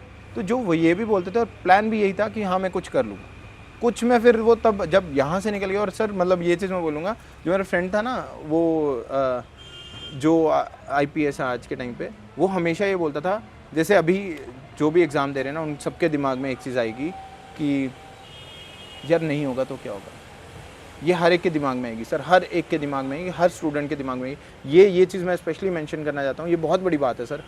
वो ना वो मेरे साथ प्रिपेयर कर रहा था, मेरा रूममेट था, सब कुछ, मतलब उसकी ये बात आज दिन तक मैंने मतलब अपने साथ रखी कि मेरे को भी जब आता था कि 15 दिन, जैसे अब 17 नवंबर को एग्ज़ाम है प्रीलिम्स का, तो मेरे भी दिमाग में आता था कि यार अगर नहीं होगा तो क्या होगा। तो उसने ना तब मेरे को 2018 में ही ये बात बोली थी, पाजी, मैंने उसको बोला यार अगर नहीं होगा तो क्या होगा। उसने मेरे को ये बात बोला, पाजी एक काम करना, जैसे फॉर एग्जांपल 17 नवंबर को है ना, तो 17 नवंबर की शाम को आराम से बैठ के सोचना कि नहीं होगा तो क्या करना है, आराम से। उसके बाद पाजी आपके पास टाइम ही टाइम है, आप बैठना आराम से बैठ के सोचना कि मेरे पास बहुत टाइम है, अब क्या अगर नहीं होगा तो क्या करेंगे। बट जब तक पेपर नहीं होता ना तब तक के लिए ऐसे प्रिपेयर करो, और ये जब थॉट आए लिख देना 17 नवंबर आराम से बैठना है। जो जो चीज़ें आपको लग रही है ना कि नहीं नहीं सेक्रीफाइस है, 17 नवंबर की शाम, 17 नवंबर को एग्ज़ाम देने के बाद ना मैं सोता ही नहीं था पूरे दिन। उससे एक दिन पहले एग्ज़ाम के लिए नहीं सोया है, और उसके अगले दिन तो सोना ही नहीं है। हर एक उस इंसान से मिलना है जो मेरे को अच्छा लगता है, जिसको मैं प्यार करता हूँ, हर एक उनसे। मैंने अपने जीजा जी के पास जाना, मैंने अपनी सिस्टर के पास जाना, उन्होंने आना, मतलब वो मूवी देखने जाना, सब कुछ करना, हर चीज़ कर रही है। ये भी सोचना कि नहीं होगा। और ऑनेस्टली सच बोलूँ सर, मैं हमेशा जीएस में हमेशा पास होता था, प्रीलिम मतलब सी सैट में मैं हमेशा मतलब हाथ टाइट रहा है, तो हमेशा जीएस के लिए। और मैं सी सैट चेक भी नहीं करता था, हमेशा आना, मेरे को लगता है वो मैं तो 100 पार हूँ। हर यूपीएससी के एग्ज़ाम में मेरे को लगता था मैं 100 पार हूँ। सी सैट चेक नहीं करना 1 साल के बाद पता चलता था, और हर साल यही बोलता नहीं नहीं सी सैट अभी भी नहीं, क्योंकि इंजीनियरिंग बैकग्राउंड से था। और 1 साल के बाद पता चलता भाई तू सी सैट में फिर से रह गया। 2020 में मैंने 107 स्कोर किया है जीएस में, और सी सैट मैंने पूरे साल उसके बाद 2020 में ऐसा हुआ कि मैंने जब प्रीलिम्स में इतना स्कोर किया और नहीं हुआ, मेरे को लगा शायद मैं जीएस में फेल हो गया हूँ, सी सैट में नहीं हुआ होऊंगा। और 1 साल तक मैं फिर से जीएस की तैयारी कर रहा हूँ, और अगले साल 2021 के एग्ज़ाम से जस्ट 10 दिन पहले रिज़ल्ट आता है, मार्क्स आते हैं, मैं देखता हूँ जीएस में इतने और सी सैट में मेरे 52 53 थे, इतने ही थे कुछ। तो मेरे उसके कारण है। और मैं तो मेरे को लगा कि यार अगर मैं सी सैट में फेल हो गया, मैंने तो सी सैट की फिर से तैयारी नहीं किया। तो 2021 में मैंने एग्ज़ाम ही नहीं दिया, और 2022 में मैंने फिर से दिया जब एग्ज़ाम ना, तो फिर भी सर सी सैट में 66.6 था मेरा। सी सैट इतना वीकेस्ट है। तो मतलब कहीं ना कहीं ऐसा ही रहता है कि you will do something good. आपका ऐसा नहीं है कि आप कर लोगे, हो जाएगा, वही है, टाइम चलता है तो हो जाता है। अच्छा ये बताओ कि इतना लंबा जर्नी है आपका, आपको आज जब आप पीछे मुड़ के देखते हो, जो अचीव करना था वो तो कर लिया, true. Definitely personality, thought process, widening the Horizons, ये एग्ज़ाम ने दिए आपको। ट्रू। उस पॉइंट ऑफ व्यू से तो ये हमेशा ही वर्थ इट है। बट जो फल एंड पे मिलता है, तो was it worth it? Indeed sir, worth. मतलब जितना सेक्रीफाइस था ना सबका, वो मैं बोलूँगा कि हाँ। क्यों? जब मैं लार्जर पर्सपेक्टिव में अपने आप को देखता हूँ ना, क्या मतलब आज बोलना और कथनी और करनी, मैं दोबारा से बोलूँगा कि मैं नहीं कमिट करूँगा कि कुछ भी मैं ऐसे बोल रहा हूँ, या मैं आज कमिट नहीं करूँगा। बट जब मेरे को लगता है कि हाँ, now I've given some responsibility for the community, for the society, for everyone who is there, जिनकी मैं मदद कर सकता हूँ, तो I'll surely, मतलब मेरे को ये लगता है कि आज मेरे को वो मिली है, क्योंकि मेरे को हर कोई यही मैसेज कर रहा है कि डू जस्टिस टू एवरीवन। मतलब आज ये कुर्सी वो चीज़ नहीं देगी मेरे को, ये वो चीज़ देगी कि जिसमें मैं किसी की छोटी सी मदद कर सकता हूँ और उसकी लाइफ में बहुत बड़ा चेंज आ सकता है। मेरी कितनों ने मदद की, तो मेरा भी बस यही था कि मदद करने। और बस सर मतलब इतना ही लगता है कि हाँ, सेक्रीफाइस जितना था, और वो आगे जाके पता चलेगा कि मतलब वो वर्थ कैसे मैं प्रूव करता हूँ कि हाँ ये आज जो अचीव किया। क्योंकि मेरे फादर ने हमेशा से बोला, मतलब वो जब उनकी डेथ हुई थी तो पूरा जैन बाज़ार सर बंद था, मतलब पूरा जैन बाज़ार बंद हुआ था। और मेरे को तो पता नहीं, मेरे को तो लोगों ने ही बताया कि तेरे पापा ऐसे थे कि वो अगर रोड पे चलते थे ना और कोई गरीब दिखता था, उसके पास नहीं, मतलब अगर कुछ होता था तो उसको रेडी के पैसे देते थे, फ्रूट डालने के पैसे देते थे, ये ले जा कल से अपनी रोज़गार शुरू कर। तो उन्होंने कहीं ना कहीं तब से क्रिएट किया हुआ था, तो आज मैं जाके यहाँ पर खड़ा हुआ हूँ। तो मतलब ऐसी उनकी लेगेसी कहीं ना कहीं आप फॉरवर्ड करना चाहते हैं। मतलब ऐसे ही आज भी सर, मतलब आज मैंने ये नहीं सोचा कि मैं अपने दिवाली मनाऊँ, मैंने एक जगह पर सोचा कि मैं उनकी दिवाली जाके मनवाऊँगा, और वहाँ पर जाके जितने लोगों ने मेरे को इस पूरी जर्नी में सपोर्ट किया, मैं उन सबकी मदद करूँगा, मतलब आगे आने वाले टाइम पे भी, मतलब चाहे वो कहीं से भी थे, बट आई मेक श्योर कि हाँ। बट यही है कि at the end of the day मैं हर एक को यही बोलता हूँ, चाहे वो प्रीलिम्स की प्रिपरेशन कर रहे हैं, मेंस की कर रहे हैं, इंटरव्यू की कर रहे हैं, नेगेटिव थाट सर सबको आते हैं, सबको आते हैं। हर एक उस इंसान को नेगेटिव थाट आते हैं। इंसान है ना, इंसान होना ही सबसे बड़ी बात है, लकी है ना। तो उसमें we have cognitive abilities to think. तो हर एक को नेगेटिव थॉट्स आते हैं, आपको उसको ओवरकम कैसे करना है, और ओवरकम सर ऐसे ही किया जा सकता है।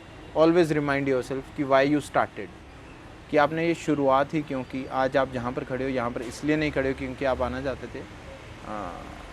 आप बस ये याद करो कि आपने क्यों स्टार्ट किया। तो कई लोगों के लिए जर्नी लंबी होती है, कई लोगों के लिए छोटी होती है।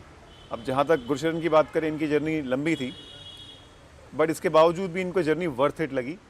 जहाँ तक मैं समझ पाया, सिर्फ इसलिए नहीं कि अल्टीमेटली सिलेक्शन हो गई, बल्कि इसलिए भी कि जिस जर्नी ने तोड़ा मरोड़ा बहुत और रिक्रिएट किया, ट्रू कहते from the Ashes a new person was born. True जलाया, ख़त्म किया और इवेंचुअली आज एक नया इंसान सामने निकल कर आया।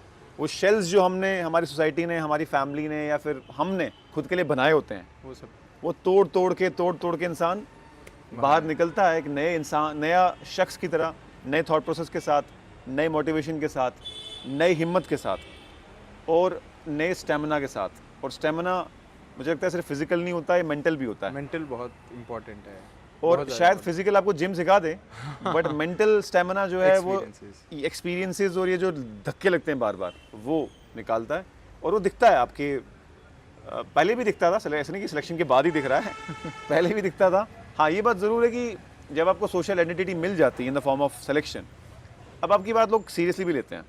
ट्रू, ये करेक्ट। उससे पहले आप जितने भी ज्ञान दे दो लोगों को, हाँ, तो वो बोलेंगे ठीक है सुन लिया, बट आज जो आप ज्ञान दे रहे हो लोगों को लगेगा नहीं, बंदे ने कर लिया है तो उसको पता है। और एक्चुअली वही हो ना कि इतने ट्राइड एंड टेस्टेड फार्मूलाज के बाद किया ना, तो जितने फार्मूलाज नहीं वर्क किए दैट आई नो, मतलब एडिसन सर का भी मतलब यही है ना कि I have tried 100 ways which didn't work for me. तो मेरे को भी यही लगता है। और सर मोटिवेशंस के लिए बहुत ऐसी स्टोरीज है, मतलब आज we couldn't have one of the greatest batsman in the world, मतलब महेंद्र सिंह धोनी सर। तो ऐसा बैट्समैन हमें नहीं मिलता अगर उस दिन उन्होंने रिस्क नहीं लिया होता, सोचा नहीं होता रेलवे की कि- नौकरी से रिजाइन नहीं किया होता तो। हाँ, अगर आज भी वो वहीं होते तो हमने इतने वर्ल्ड कप शायद, और इतने ऊपर तक हमारे इंडिया का स्ट्रेच है।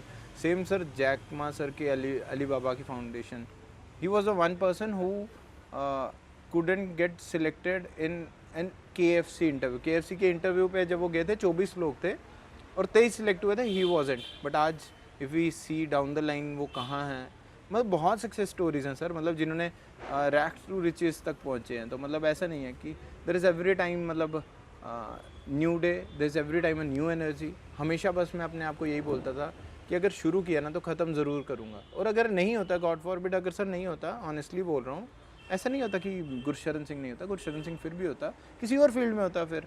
और मैं उस चीज़ को भी अप्रिशिएट करता, आई वो, बट अपने अंदर से जो ग्रिट और कमिटमेंट दी थी, मैंने बस यही सोचा था, आई वाइंड इट अप, जैसे भी होगा आई फाइट, क्योंकि ह्यूमन बीइंग हूँ, I have a tendency to fight even against all odds. जितने भी ऑड्स थे सबके अगेंस्ट जाके भी मैंने ये कमिटमेंट दी कि नहीं, आई विल डू। हो गया आज, अच्छी बात है। नहीं भी होता, गुरशरण सिंह सर मतलब तब भी एग्जिस्ट करता और अच्छे से रहता, तब भी लोगों की मदद ही करता। आज बस ये हुआ कि इतने सालों के बाद जब मिली है सर, बस हम्बलनेस हो रही है। लास्ट ईयर अगर मिल जाता स्टिल थोड़ा ज़्यादा अच्छा लगता। इस साल सिर्फ यही है कि और हाथ जोड़ के हर एक को मिलो, हर एक की दुआएं कहीं ना कहीं काम किया। सर आप, मेरे को पता है कि आपने कितनी बारी बोला है मेरे को कि मैं हर बारी दुआ करता हूँ कि आपका वो, मतलब हर एक उस इंसान ने मतलब मेरे लिए प्रे किया कि I pray for you, I pray for you, मतलब। और उस टाइम पे ऐसा लगता है कि यार शायद कुछ अच्छा कर रहा हूँगा इनके साथ भी, अच्छा होऊंगा इनके साथ भी, तभी इतने प्यार से कोई बात करता है या मिलता है। तो बस वही था सर, मतलब at the end of the day बस अपने साथ कमिटेड रहो, ट्रूथफुल रहो, हर चीज़ करो, कर सकते हो ना तो कर लो। अगर तुम्हारे, क्योंकि एग्ज़ाम सर सिर्फ तुम्हारा नहीं है, तुम्हारे घर वालों का भी बहुत है। मेरी मदर का इतना डिसिप्लिन था कि वो सुबह 7 बजे ब्रेकफास्ट, 1 बजे लंच और 7 बजे डिनर टाइम से टेबल पे होता था। वो कहीं बाहर नहीं गए इतने 8 साल से, उनका जो सेक्रीफाइस है वो तो मैं बता ही नहीं सकता हूँ।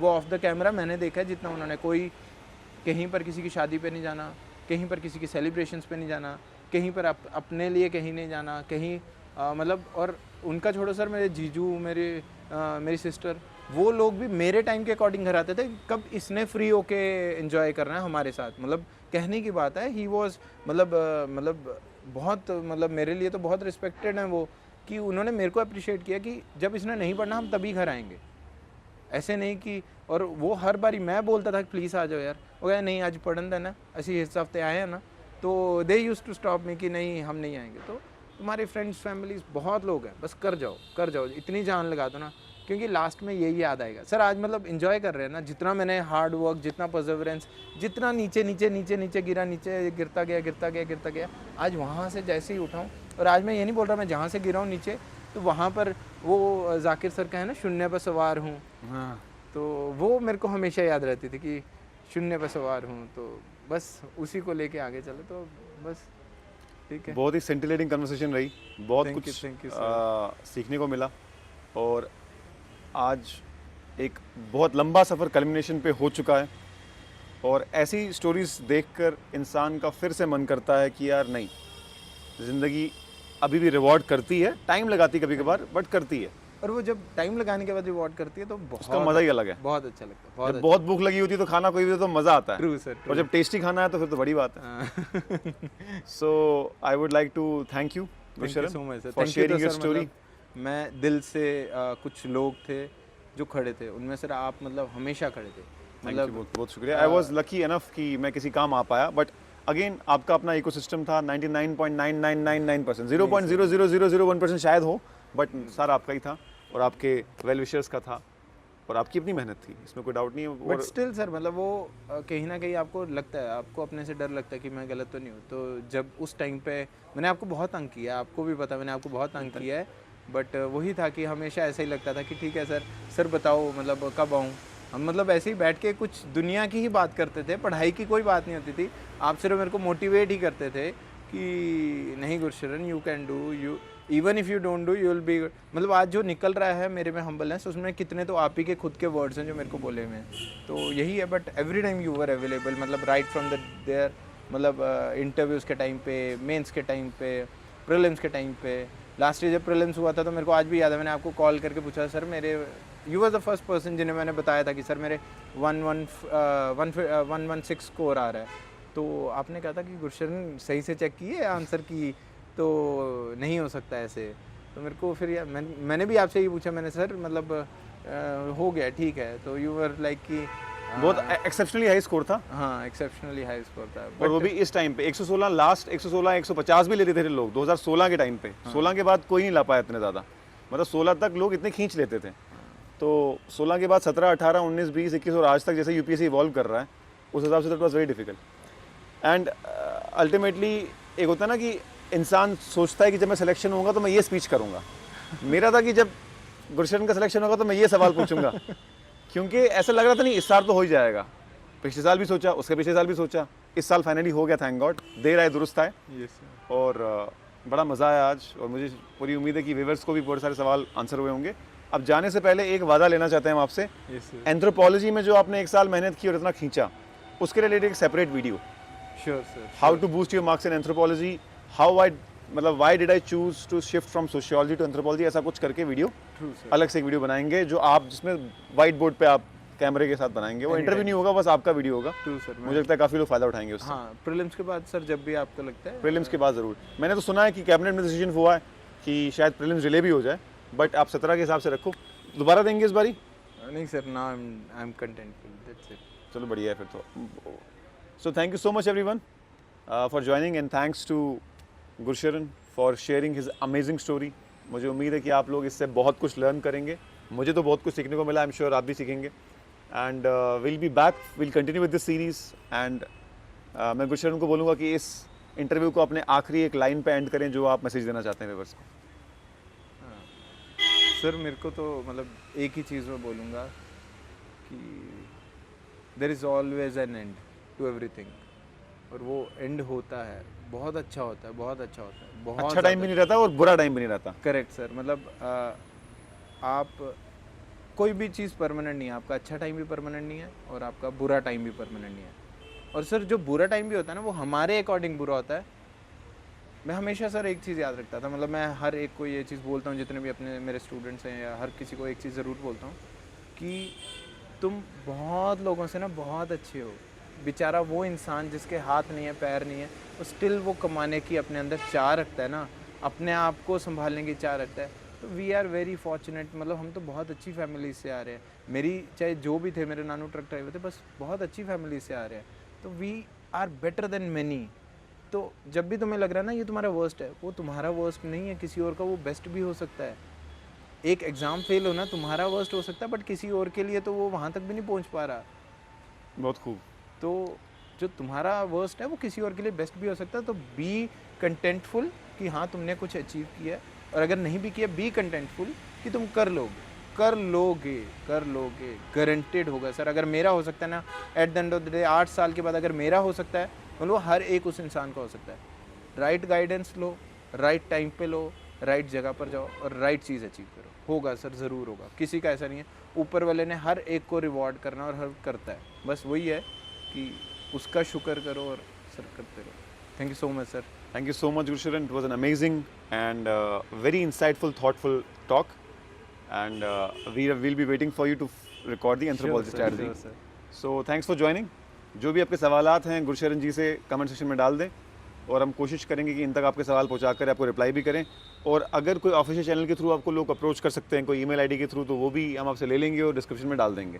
तो डायरेक्टली भी आप सर से इंटरेक्ट कर लेंगे। All the best and thanks for joining.